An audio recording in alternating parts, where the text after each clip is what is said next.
Hello friends, welcome to target in goal. Friends, ये इतिहास में जो प्रश्नोत्तरी शुरू किए हैं उसका ये दूसरा वीडियो है।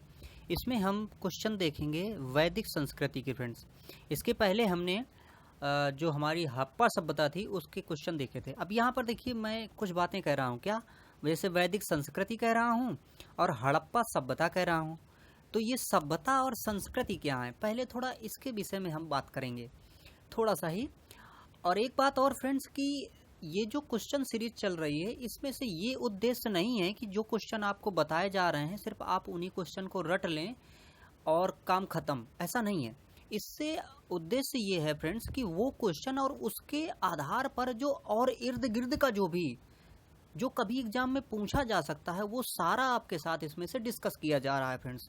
तो यदि आप कोई भी वनडे एग्जाम दे रहे हैं तो इससे बाहर आने की संभावना फिलहाल तो मुझे फ्रेंड्स दिखती नहीं है। तो जैसा कि देखिए, अभी हमने बात की कि पहले थोड़ा सा सभ्यता और संस्कृति के विषय में बात करें हम।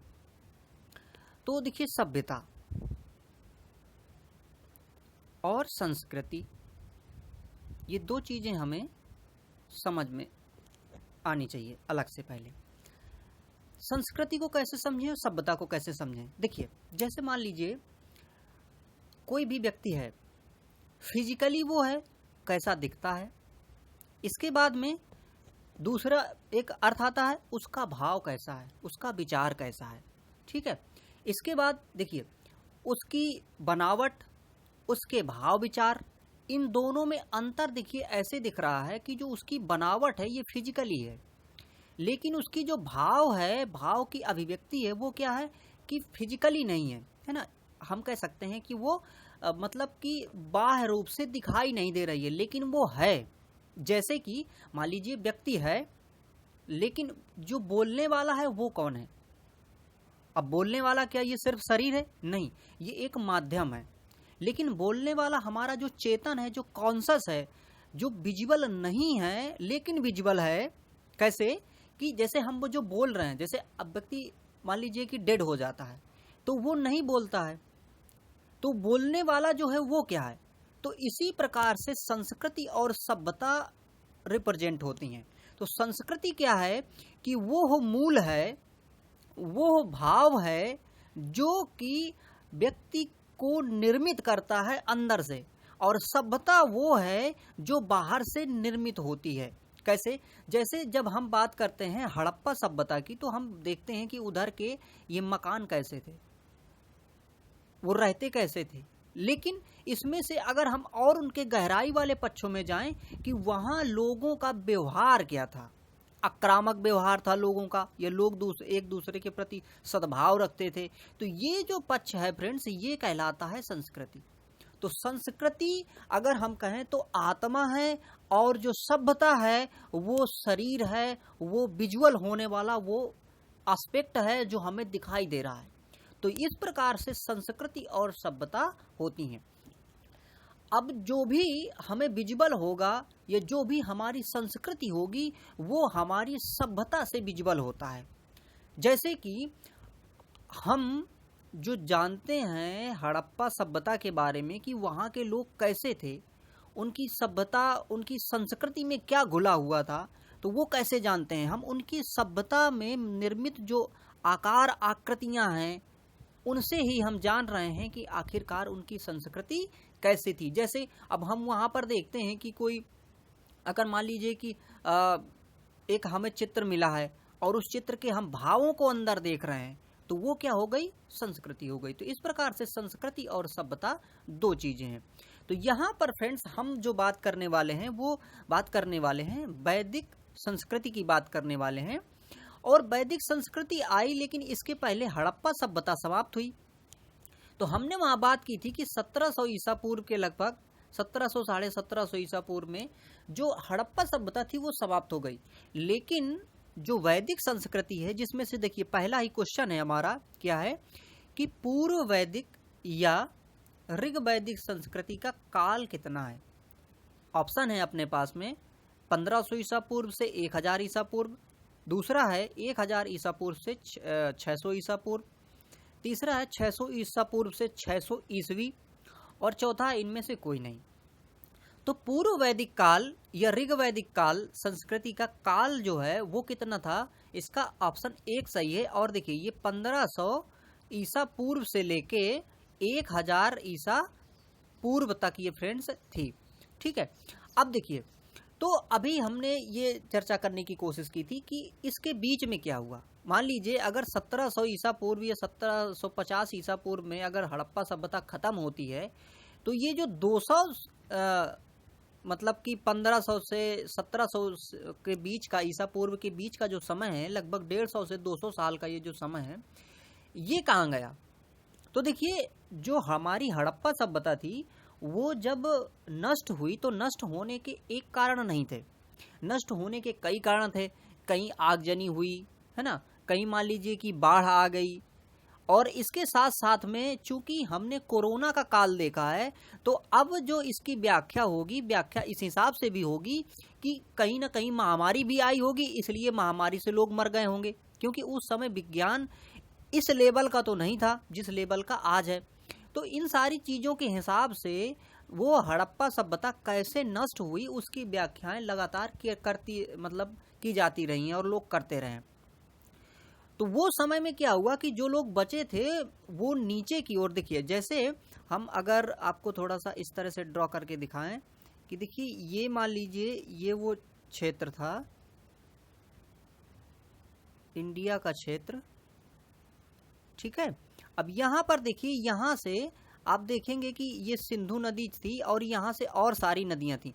तो इधर के जो लोग हैं वो इधर को थोड़ा सा माइग्रेट हुए, या फिर ये माना जाता है कि जो अफगानिस्तान और मध्य एशिया का क्षेत्र है, यहाँ से लोग ये आए थे वैदिक सभ्यता वाले, जिनको आर्य कहते थे। आगे हम इसके संबंधित प्रश्न देखेंगे। और वो फिर इधर निवास करने लगे, तो वो लोग यहाँ से यहाँ आ गए, लेकिन उनका जो समय है वो नहीं हमें मिलता है। एक बात और फ्रेंड्स यहाँ पे बात करना चाहेंगे, जो हमारा इतिहास होता है, इतिहास को 3 तरह से हम बांटते हैं। इस तरह से बांटते हैं कि एक तो होता है देखिए प्रागैतिहासिक समय, प्रागैतिहासिक, और एक होता है आद्य ऐतिहासिक, आद्य ऐतिहासिक, और एक होता है फ्रेंड्स ऐतिहासिक। अब देखिए इसमें से कैसे, ये प्रागैतिहासिक वाला जो है ये वो समय होता है जहां पर हमारे साक्ष्य के रूप में सिर्फ पत्थर के औजार मिले हैं, उसे हम बोलते हैं प्रागैतिहासिक। आद्य ऐतिहासिक में वो समय आता है जहां पे लिखावट तो हुई है लेकिन उसको हम पढ़ नहीं पाते हैं, जैसे कि हमारी कौन सी सभ्यता, सिंधु घाटी सभ्यता से जो भी हमारी सारी चीजें मिली हैं वो आद्य ऐतिहासिक में आता है। इसके बाद ऐतिहासिक में क्या है कि जहां से हमें लिखित साक्ष्य मिलते हैं उसे हम कहते हैं ऐतिहासिक, जैसे कि अपना वैदिक काल। अब देखिए दूसरा प्रश्न है यहाँ पर, उत्तर वैदिक संस्कृति का काल किसे मतलब कहते हैं, यानी उत्तर वैदिक काल जो है वो क्या है। तो उत्तर वैदिक काल है अपना, ऑप्शन है देखिए 1500 ईसा पूर्व से 1000 ईसा पूर्व, 1000 ईसा पूर्व से 600 ईसा पूर्व, 600 ईसा पूर्व से 600 ईसी वही है। तो इसमें से देखिए 1000 ईसा पूर्व से 600 ईसा पूर्व तक अपनी उत्तर वैदिक काल आया। तो उत्तर जो वैदिक काल है उसको 2 भागों में बांटा गया, कौन सा, पूर्व वैदिक काल और उत्तर वैदिक काल। पूर्व वैदिक काल हमारा क्या था 1500 ईसा पूर्व से लेके 1000 ईसा पूर्व, और उत्तर वैदिक है 1000 ईसा पूर्व से लेके फ्रेंड्स कितना 600 ईसा पूर्व तक है। अब देखिए ये जो संस्कृति थी अपनी, ये संस्कृति कैसी थी, ये संस्कृति थी ग्रामीण संस्कृति, और इसको बसाने वाले लोग कौन थे, आर्य थे। तो उसी से संबंधित देखिए यहाँ पे प्रश्न दिया गया है कि आर्य शब्द का शाब्दिक अर्थ क्या है। आर्य शब्द का शाब्दिक अर्थ क्या है, ऑप्शन है वीर या योद्धा, दूसरा है श्रेष्ठ या कुलीन, तीसरा है यज्ञकर्ता या पुरोहित, चौथा है विद्वान। तो फ्रेंड्स आर्य शब्द का मतलब होता है श्रेष्ठ या कुलीन, मतलब ऑप्शन बी सही है इसका। अब देखिए जो ये आर्य थे वहां से जो आए तो ये अपनी संस्कृति भी अपने साथ लाए थे, ठीक है। तो इसीलिए अपनी संस्कृति को इन्होंने उस क्षेत्र में पूरा विकसित किया और उस क्षेत्र में इन्होंने काफी आगे अपना प्रक्रम जारी रखा। अगला प्रश्न है, प्रारंभिक आर्यों के बारे में निम्न कथनों में से कौन सही नहीं है, कौन सही नहीं है ये बताना है। देखिए वे संस्कृत बोलते थे, वे घुड़सवारी किया करते थे, वे कई झुंडों में भारत पहुंचे, और अगला, वे मुख्यतः नगरों में निवास करते थे। तो फ्रेंड्स इसमें से क्या है कि इनमें से कौन सा सही नहीं है ये बताना था। तो वे नगरों में निवास करते थे, ये सही नहीं है। क्यों? देखिए, जो वैदिक सभ्यता है ये ग्रामीण सभ्यता थी, लेकिन अपनी जो हड़प्पा सभ्यता थी वो नगरीय सभ्यता थी। तो चूंकि ये ग्रामीण सभ्यता थी इसलिए ये नगरों में निवास नहीं करते थे। और देखिए इसमें जो ऑप्शन है, क्या संस्कृत बोलते थे? हाँ, उनकी भाषा संस्कृत थी। वो घुड़सवारी भी करते थे क्योंकि घोड़ों के साथ ही आए थे, और इसके साथ वो कई झुंडों में भी भारत में आए थे। ऐसा नहीं है कि सिर्फ एक ही कबीला आया था, बल्कि आर्यों के कई कबीले आए थे, जैसे भरत और यदु, पुरु, इस तरह के कई सारे जो कबीले थे वो आए थे। अगला प्रश्न है, इनमें से किस फसल का ज्ञान वैदिक काल के लोगों को नहीं था? तो वैदिक काल के लोगों का किस फसल का ज्ञान नहीं था? ऑप्शन है जौ, गेहूं, चावल, तंबाकू। तो तंबाकू का ज्ञान फ्रेंड्स नहीं था, ऑप्शन इसका चौथा सही है, लेकिन वो गेहूं, चावल और जौ के बारे में जानते थे। अगला क्वेश्चन है, उत्तर वैदिक काल में वेद विरोधी और ब्राह्मण विरोधी धार्मिक अध्यापकों को किस नाम से जाना जाता था? ऑप्शन है यजमान, श्रवण, अथर्वण, श्रेष्ठिनी। तो फ्रेंड्स यहाँ पर जो वेद विरोधी या ब्राह्मण विरोधी उस समय जो लोग हैं उनको कहते थे श्रमण। ये श्रमण जब हम बौद्ध काल में आएंगे तो ब्राह्मण जो बौद्ध भिक्षु थे उनको हम श्रमण और श्रमणी कहा करते थे। तो श्रमण जो पुरुष थे वो, और श्रमणी वो थे जो महिलाएं थी। तो ये जो समय ब्राह्मण विरोधी या वेद विरोधी थे उनको श्रमण कहा जाता था। अगला प्रश्न है, वैदिक गणित का महत्वपूर्ण अंग है। वैदिक गणित जो है वो किसका महत्वपूर्ण अंग है? ऑप्शन है अपने पास शतपथ ब्राह्मण, अथर्ववेद, शुल्ब सूत्र, छांदोग्य उपनिषद। तो फ्रेंड्स यहाँ पे शुल्ब सूत्र जो है, इस शुल्ब सूत्र से ही वैदिक गणित निकल के आई थी। तो इसलिए वैदिक गणित का जो महत्वपूर्ण स्रोत है वो क्या है? शुल्ब सूत्र। अगला है, किस वेद में प्राचीन वैदिक युग की संस्कृति के बारे में सूचना दी गई है? किस वेद में प्राचीन वैदिक युग की संस्कृति के बारे में सूचना दी गई है? तो यहाँ पर ऑप्शन है ऋग्वेद, यजुर्वेद, अथर्ववेद, सामवेद। तो फ्रेंड्स ऋग्वेद में दी गई है। वेद 4 हैं फ्रेंड्स, ऋग्वेद, यजुर्वेद, सामवेद, अथर्ववेद।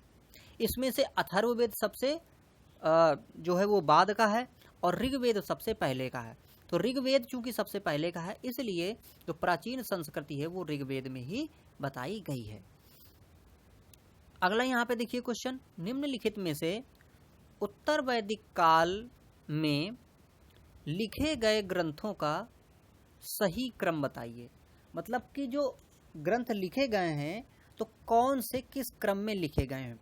ऑप्शन है आपके पास वेद, ब्राह्मण, आरण्यक और उपनिषद। फिर है वेद, उपनिषद, ब्राह्मण और आरण्यक। तीसरा है उपनिषद, वेद, ब्राह्मण और आरण्यक। चौथा है वेद, आरण्यक, ब्राह्मण और उपनिषद। तो इसका फ्रेंड्स पहला ऑप्शन सही है। देखिए पहले लिखे गए वेद, ठीक है, 4 वेद लिखे गए। फिर इसके बाद में इन्हीं वेदों को समझने के लिए, इनको सिंप्लीफाई करने के लिए लिखे गए ब्राह्मण। फिर इसके बाद लिखे गए फ्रेंड्स आरण्यक। आरण्यक का देखिए, आरण्य मतलब क्या होता है? जंगल। और आरण्यक का मतलब हुआ जो जंगल में लिखे गए हों।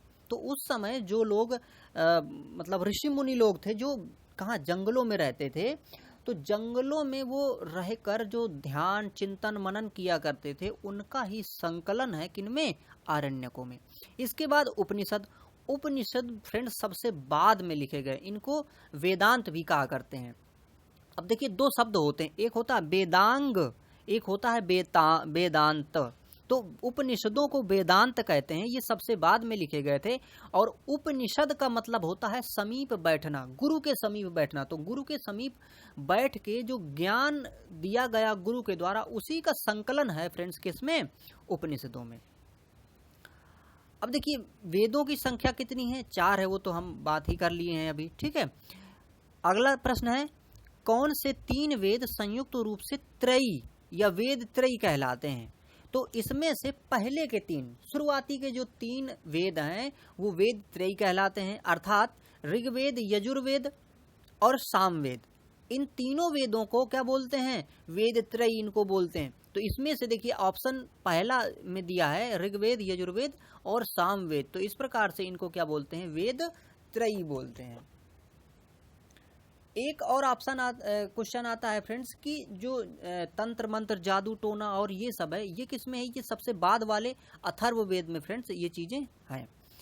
अगला प्रश्न है, भारत के राज चिन्ह में प्रयुक्त होने वाला शब्द सत्यमेव जयते किस उपनिषद से लिया गया है? आप जानते हैं फ्रेंड्स कि जो अशोक स्तंभ है अपना, अशोक स्तंभ के नीचे फ्रेंड्स लिखा है सत्यमेव जयते, सत्य की ही विजय होती है।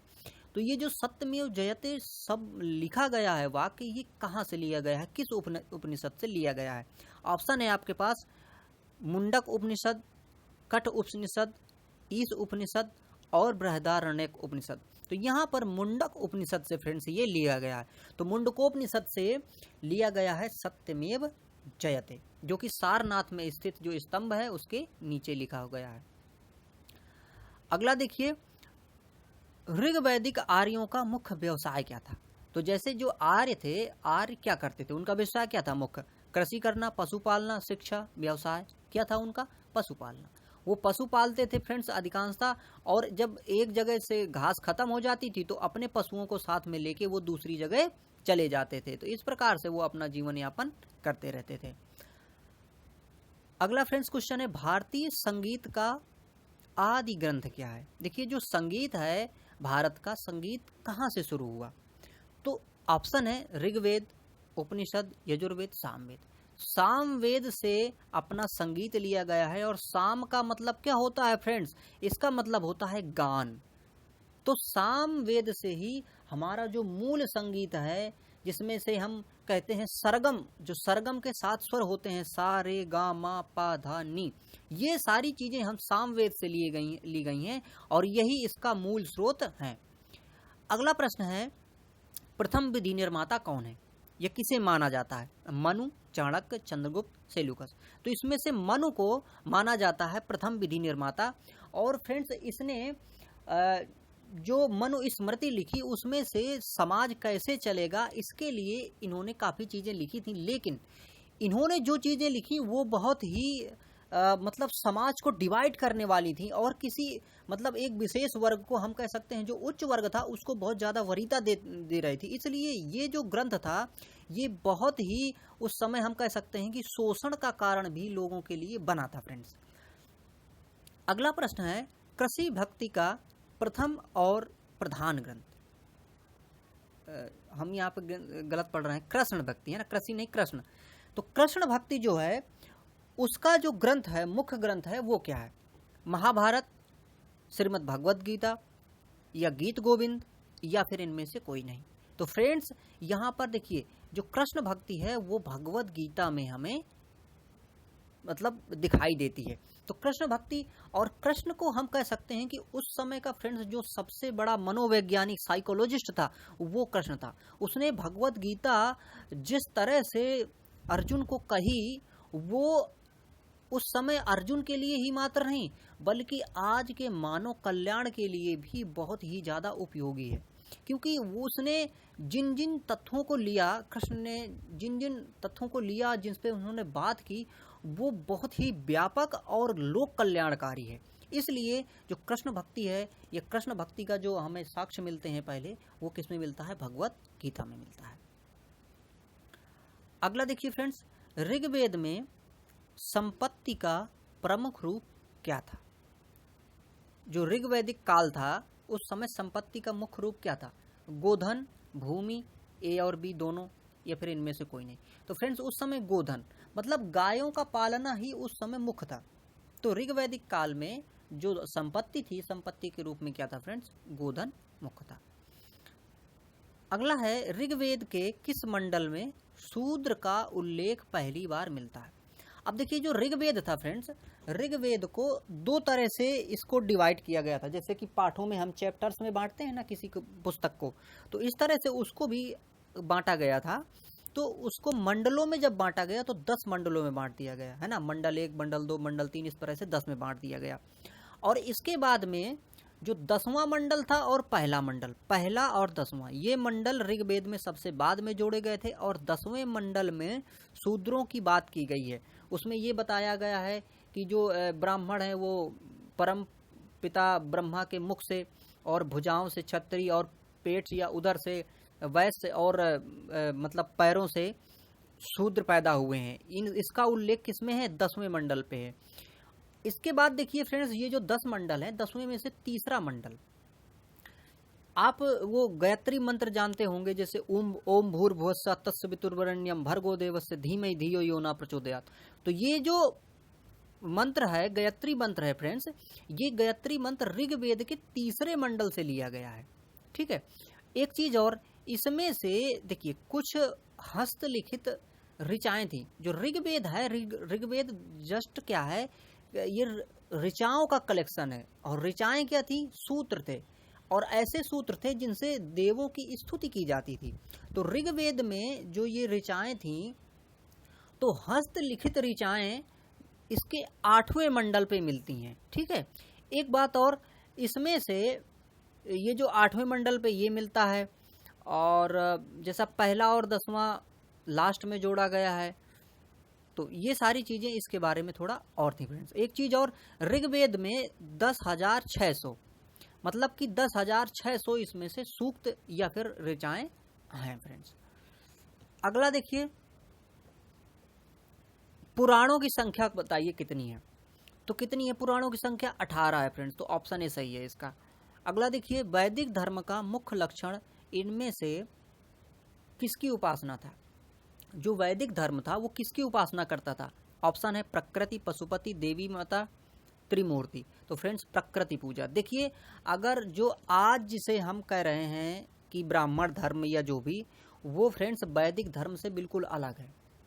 हम भले ही उसका नाम लेते हैं कि ये हमारा सनातन धर्म है, ये है वो है, लेकिन वो बिल्कुल भी ऐसा नहीं है फ्रेंड्स, वो बिल्कुल भी अलग है। वैदिक जो हमारी संस्कृति थी, वैदिक संस्कृति में जो पूजा होती थी वो सिर्फ प्रकृति की पूजा होती थी। और प्रकृति में जैसे हमने क्या किया कि मारुत को पूजा, है ना, हमने जल देवता को पूजा, हमने सूर्य देवता को पूजा, हमने पृथ्वी को पूजा, हमने वनस्पतियों को पूजा। तो उसमें से प्रकृति पूजा थी, और हम ये मानते थे कि हम प्रकृति का ही एक अंग हैं फ्रेंड्स। लेकिन जैसे जैसे लोगों ने इसको अपने स्वार्थता के लिए ढालना शुरू किया, तो इसका पूरा रूप ही उन्होंने बदल डाला। तो हम ये कह सकते हैं कि वर्तमान समय में जो हम देखिए, उस समय वैदिक जो संस्कृति थी उसमें कोई मंदिर नहीं था, कोई ऐसा फिजिकली देवता नहीं था। सारे जो देवता थे वो कल्पना में थे, और हम कल्पना करके ही सिर्फ उनको पूजते थे। उस समय जो वर्ण व्यवस्था थी वो बिल्कुल भी जटिल नहीं थी, उसमें से कोई भी भेदभाव नहीं था, कोई छुआछूत नहीं थी। लेकिन जब लोगों ने अपनी स्वार्थता पर काम करना शुरू कर दिया, तब हमने देखा कि समाज को उन्होंने किस तरह से बिल्कुल विच्छिन्न कर दिया। उन्होंने कुछ वर्गों का तो बिल्कुल शोषण ही कर डाला। लेकिन वैदिक धर्म में ऐसा बिल्कुल नहीं था। तो उस समय क्या थी? प्रकृति की पूजा थी, और बहुत ही सौहार्दपूर्ण उस समय जीवन लोग जिया करते थे। अगला देखिए, किस देवता के लिए ऋग्वेद में पुरंदर शब्द की उपाधि दी गई है? पुरंदर कहा गया है। ऑप्शन है इंद्र, अग्नि, वरुण, सोम। तो इंद्र देवता को फ्रेंड्स कहा गया है उस समय पुरंदर। अब देखिए, जब क्या हुआ कि हमारे यहाँ पे जो अंग्रेजों ने खोजा ये सभ्यता, हमारी हड़प्पा सभ्यता, तो अंग्रेजों द्वारा जब ये हड़प्पा सभ्यता का प्रकाश में जब लाया गया, इसको प्रकाश में लाया गया, तो वहाँ पर ये देखा गया कि ये जो हड़प्पा सभ्यता है ये आखिरकार खत्म कैसे हुई। तो उन्होंने कह डाला कि ये जो पुरंदर मिलता है हमें, पुरंदर का मतलब होता है कि दुर्गों को तोड़ने वाला। इन्होंने ये अर्थ लगा लिया, तो कह दिया कि जो आर्य आए उन्होंने जो हड़प्पा सभ्यता थी उसको नष्ट कर दिया। लेकिन नहीं, ऐसा बिल्कुल भी नहीं है, ये तथ्य बिल्कुल खारिज हो चुका है। तो पुरंदर किसको कहते थे? इंद्र को कहते थे फ्रेंड, जिसको वर्षा का देवता भी माना जाता था। अगला देखिए, शुल्ब सूत्र किस विषय से संबंधित है? अभी हमने वहां बात की थी कि जो वैदिक गणित थी वो शुल्ब सूत्र से थी, लेकिन यहाँ पर वैदिक गणित के अंदर भी जो ज्यामिति थी फ्रेंड्स मुख्यतः उससे संबंधित था ये। तो अगर अगर यहाँ पर सिर्फ गणित दिया होता तो हम गणित मार्क करते, लेकिन यहाँ पर एक चीज दिया है ज्यामिति, तो इसलिए हम क्या करेंगे, ज्यामिति को मार्क करेंगे, क्योंकि गणित के अंदर जो ज्यामिति वाला जो पोर्शन था उसको सुलभ सूत्र में बहुत ही अच्छे से डिस्क्राइब किया गया है फ्रेंड्स। अब देखिए अगला क्वेश्चन है यहाँ पे, अस्तो माँ सदगमय तमसो माँ ज्योतिर्गमय मृत्योर्मा अमृतम गमय। जो ये है फ्रेंड्स वाक्य है, तो ये कहाँ से लिया गया है? अस्तो माँ सदगमय तमसो माँ ज्योतिर्गमय मृत्योर्मा अमृतमय गमय, ये कहाँ से है फ्रेंड्स? तो ये फ्रेंड्स उपनिषदों से लिया गया है, तो ऑप्शन इसका पहला सही है। अगला देखिए, आर्य भारत में बाहर से आए और सर्वप्रथम बसे। तो जैसा अभी हमने शुरुआती देखा था कि ये जहाँ अपना जो पंचनद क्षेत्र था, मतलब कि जो पंजाब का क्षेत्र और ये वाला जो क्षेत्र था, यहीं ये आके बसे थे, तो इसीलिए ये ऑप्शन इसका पंजाब ही फ्रेंड्स सही है, तीसरा ऑप्शन सही है इसका। अब देखिए एक चीज और, यहाँ पे एक क्वेश्चन है ये वाला, देखिए सूची 1 से सूची 2 को फ्रेंड्स क्या करना है, मैच करना है, मिलाना है। अब यहाँ पर देखिए दिया है कि वेद, और यहाँ पर दिया है यज्ञकर्ता, मतलब कि किस वेद से यज्ञकर्ता कौन था उसका, या उसको पढ़ने वाला कौन था, उसका उच्चारण उस समय करने वाला कौन था। तो जैसे ऋग्वेद है, तो ऋग्वेद का कौन करता था उच्चारण, होत्र, अधर्यु, उद्गाता या ब्रह्मा।